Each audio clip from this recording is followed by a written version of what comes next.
भेलिया हो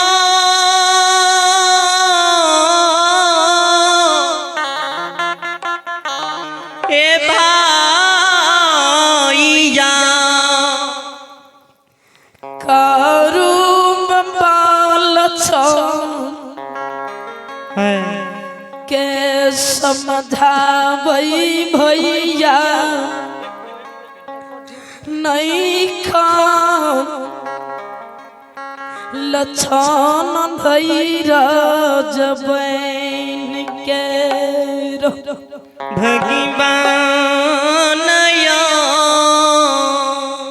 लछन बाबा लगा रहलई भैया भैया भारी संकट जियो आय दुख पैर गेलई लछान बाबा धीरे जंगल में कहे जे ये दुख के स्वाद के नगर महपुरा पहुंचे चाचा या गा गेल या बाज लगाबै छियै चाचा नहीं सुनै छै हे हो सहोदरा भैया सही नाला लक्ष्मी गाय के देखै छी भैया खेत तोरा देखता के गाय के देखते के दुख के समाधि महपुरा पहुँचै हो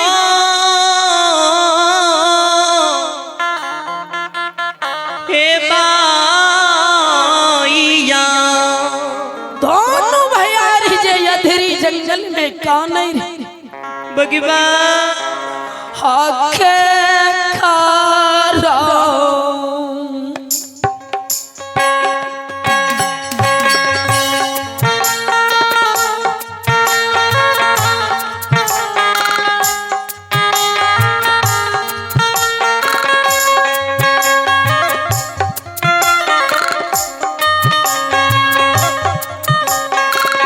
भैया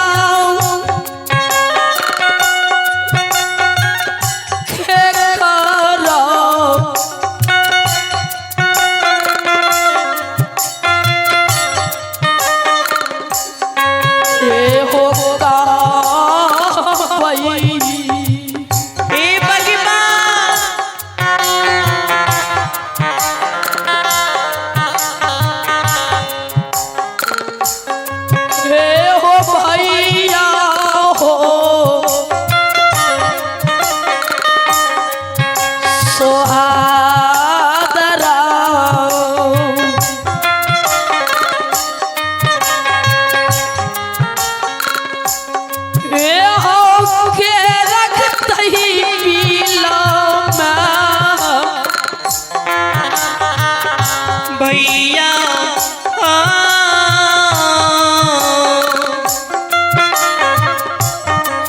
ओ भैया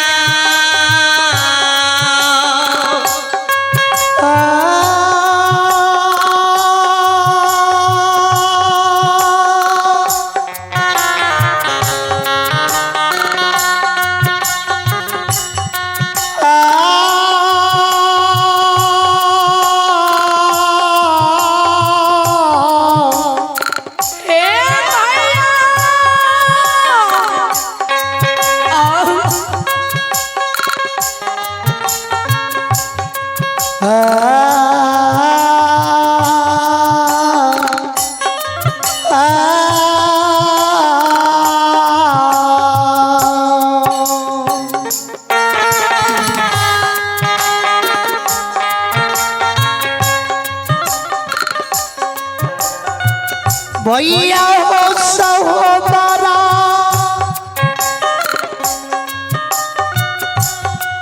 योग्य कारा जा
आंसू पोछे नहीं कान रे लछन बाबू तोर संग साथ हम कहियो नहीं छोड़, लेकिन तू हमरा नहीं भूली। श्रोतावार भयारी सन के हित ने अब भयारी सन के दुश्मन ने जी एक ही भैयारी दारू बाबा रही है, एक ही भैयारी लछन बाबा रही है। जे लछन बाबा समझे जे हमर पिता माँ भाई सारे कुछ दारुए भैया छी, और दारू बाबा भी पुत्र के समान लछन के माने रहे, दुलार प्यार दे रहे। लछन बाबा जे काने त आंख से आंसू दारू बाबा पोछे नहीं कान किया नहीं छी। तो अगर हमरा मन में रख भी तो लचन हम बचन दे छो, हम तोरा मरलो में दर्शन देबो हे रे संग नहीं छोड़बो। हे ओ बाबू संकट मुसीबत में याद करी है कारू का संगे में पेबी।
दोनों भैया गला में गला पकड़ कानल जे आवे रहे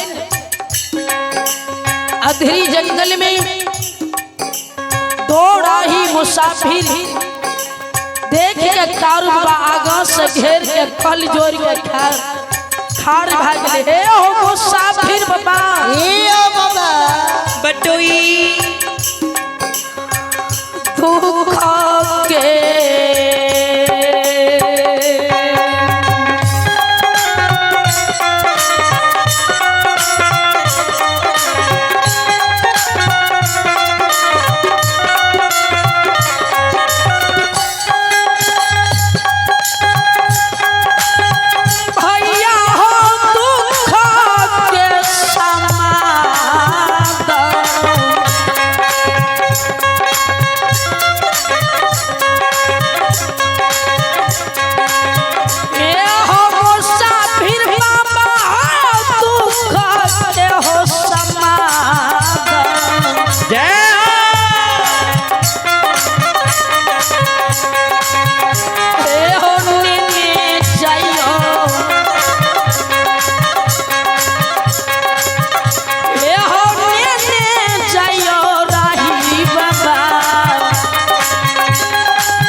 समाधान।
बटोही बाबा नगारा माये पूरा ग्राम कारू बाबा लछन बाबा जे कल जोड़ने रहे राही बाबा हे मुसाफिर माई दुख के समाद नगरी महपुरा माय माया मत्ती के दाद में माय माया मत्ती के कह दबे जे यहाँ के सुपुत्र कारू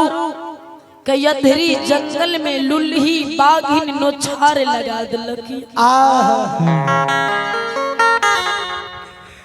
यार बेटा दुनिया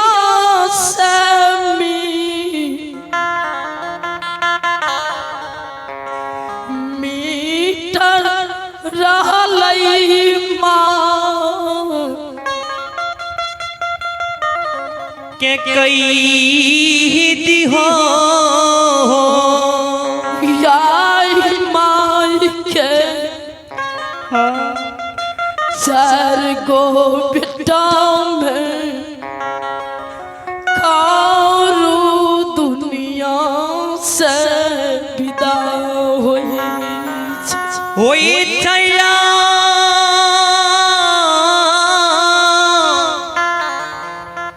ए सुन बैया बाबू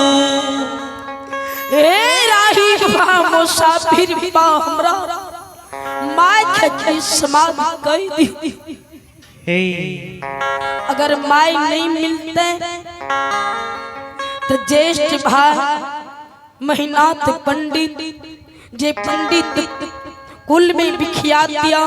पाखर के गाछ तर बैठ के पोथी पुराण बांटे है ओए भैया का तू ई दुख के समाध बता दी बतई भैया बटोही बाबा राही बाबा मुसाफिर बाबा यो महपुरा नगरी में ऊंचा महल पूरब मुँह के हमारे द्वार छिया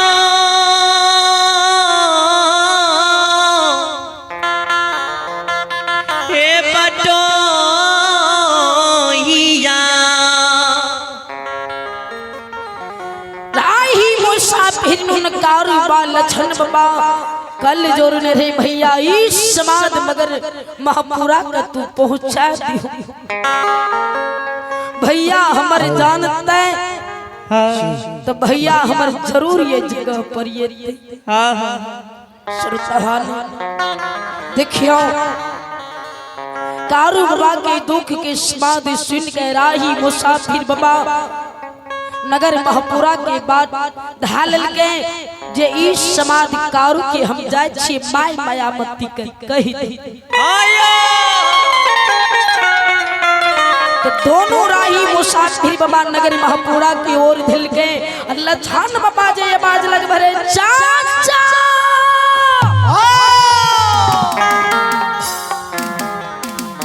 कत्ते छोड़ के चल गेलो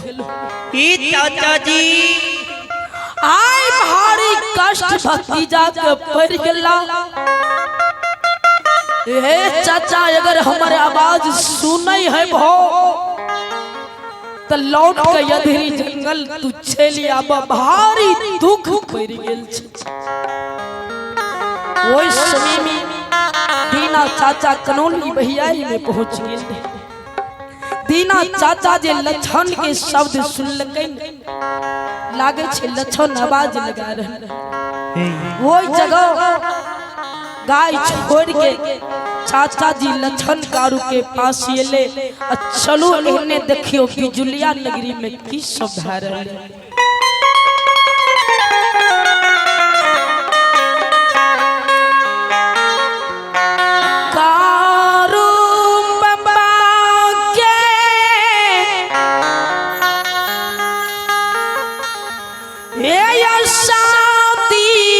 बिजुलिया नगरी में कृष्णावती के शादी कर के कारू बाबा री हैया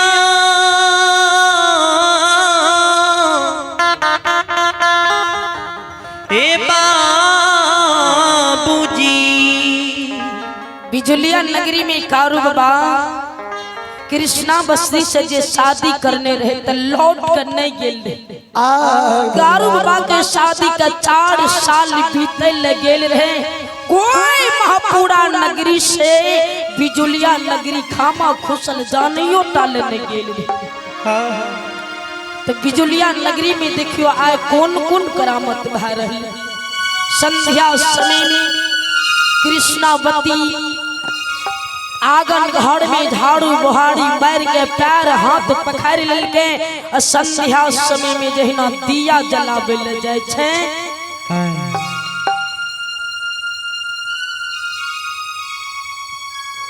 जहिना कृष्णावती दीप जलावे ले गेले दीप के बैर दिल के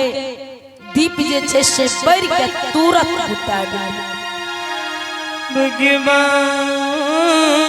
हो कृष्णावती मन में सोचे छे लागे छे दीप के जोत मलिन भाग ले तै दीप जे छे से बुझा गेले कृष्णावती ओइ बाती के तेल के निकाल दिल के दिया का साफ कर दिल के फिर से दोसर बाती बना के भर दिया तेल दा के माय कहिल के गहबर में बारे छे दिया जल जाए तुरंत दिया जल के बुता जाई जैया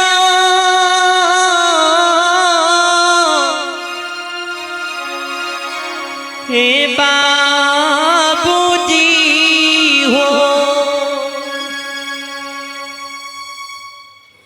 दिया जे जल के बुता गले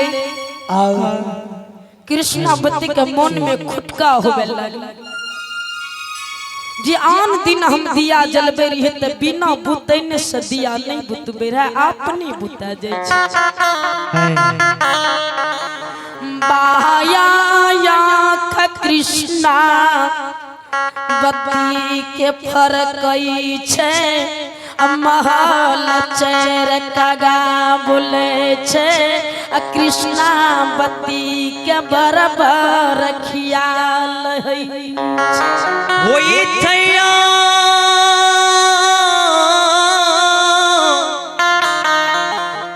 हे भक्ति सुनने वाले माँ श्रोतान बाया आँख जे कृष्णा बत्ती के फरके लागले कागा जे महल चेर के डाक मारे लागले तो कृष्णा बत्ती के मन जे छे से बेचैन हुए लागले गे माय गहिल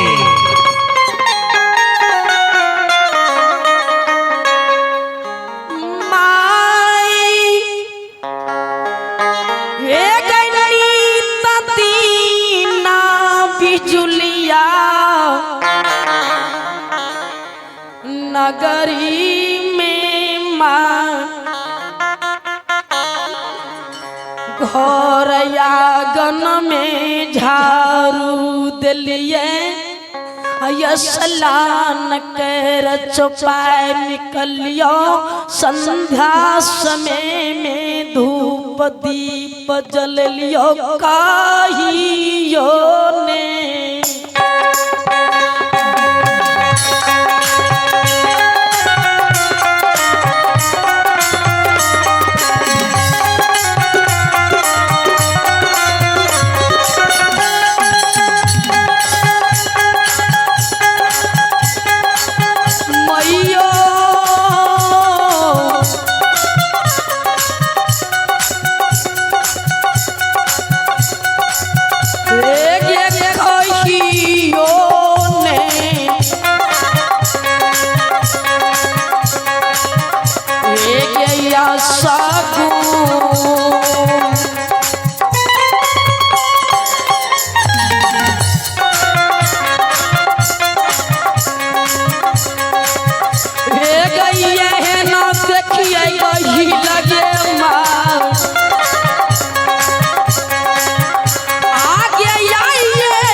मैया गई माता दी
सुकून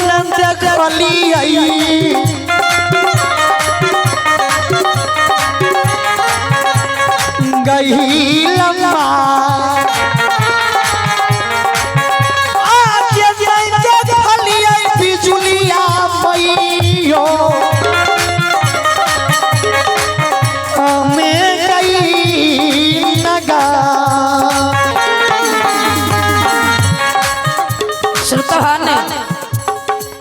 कृष्णा बत्ती आवाज लगावे छे गे माय गही मैया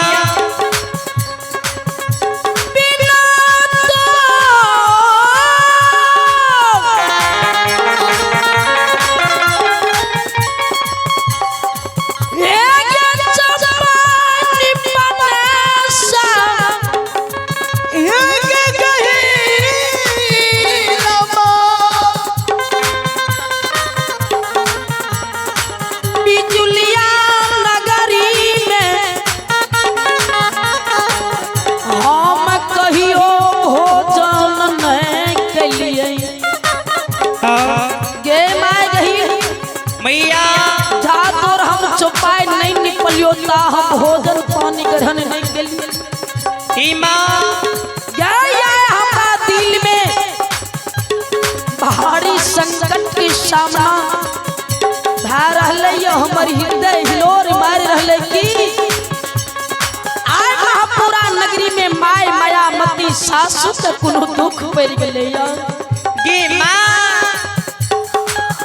आज माई यो गई सासु के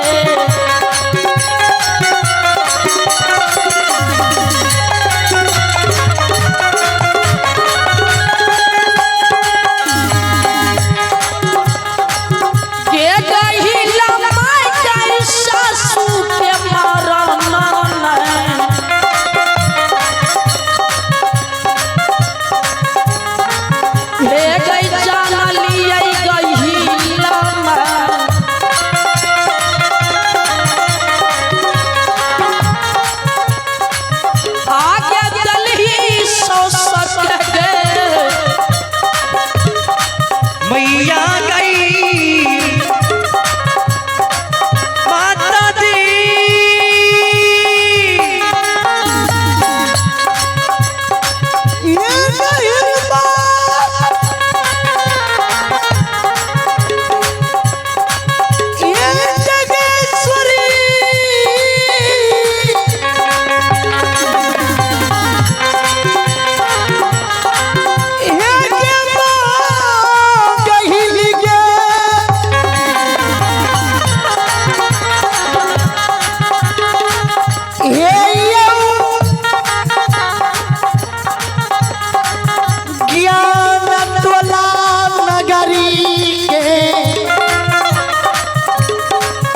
श्रोता भगवान बाबू भैया माता बहिना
सासू के एक दुख पर लई गई लमा आगे बढ़ के नगरा पूरा गई नगार ही नगार कृष्णापति गहिल के गुस्सारे में काने गे माय गहिल की हमरा सौस के कोनो दुख पड़ गेले।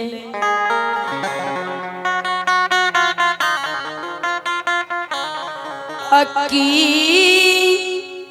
जेठ भैंसुर के कोनो दुख दिलहिया हकी छो का देवर साहेब के कोनो कष्ट भेलै गे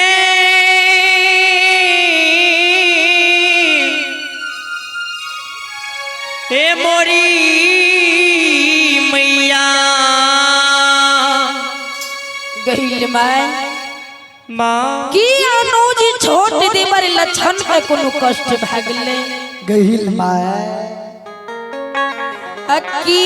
बन के बनहिया गाय के गबा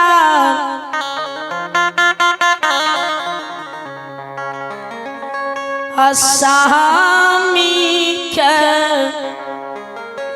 जंगल झार में कुनो दुख दलही दिलही के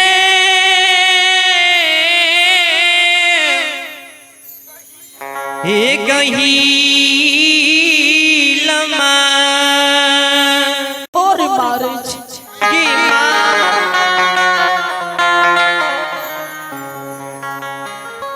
कृष्णा बती